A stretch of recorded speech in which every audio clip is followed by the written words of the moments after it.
Hi, how many of you can relate to this? You get up in the morning full of great intentions, do whatever your morning routine is, and then you sit down to do some work.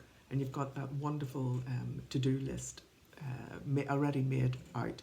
And there's always at least one thing on it that has probably been there for days, if not weeks.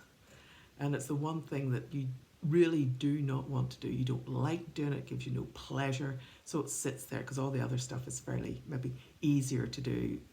And you sit and look at it, and all day and maybe every whole week it niggles at the back of your head. So you don't really get much peace for your day or over the series of days or weeks.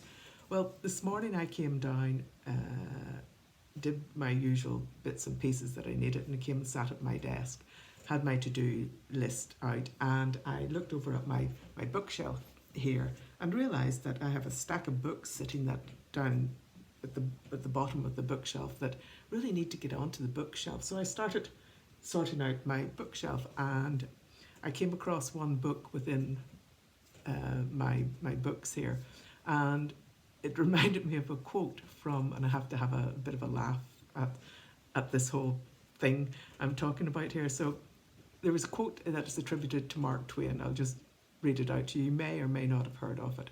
So Mark Twain is attributed with saying, "If the first thing you do each morning is to eat a live frog, you can go through the day with the satisfaction of knowing that it is probably the worst thing that is going to happen to you all day long."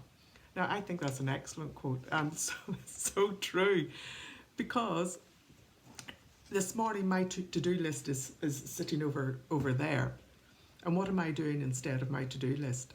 I'm sorting out my shelves, because on my to-do list are a few things that have probably been sitting there for maybe over a week, maybe two if I'm honest with you. So I thought, an amazing coincidence that I actually pulled up a book by the wonderful Brennan, and it's called Eat That Frog, and that's what Brennan relates to. And he has two rules in here as well that say, if you have to eat two frogs, eat the ugliest one first.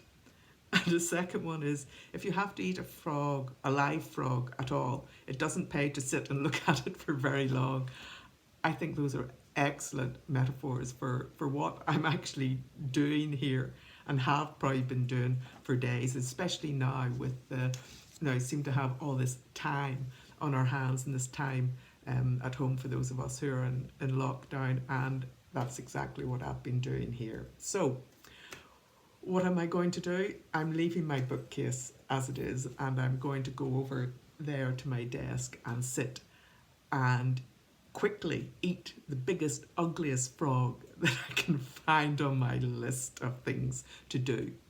So I'd ask you, what big ugly frog is sitting on your desk waiting for you to get to it?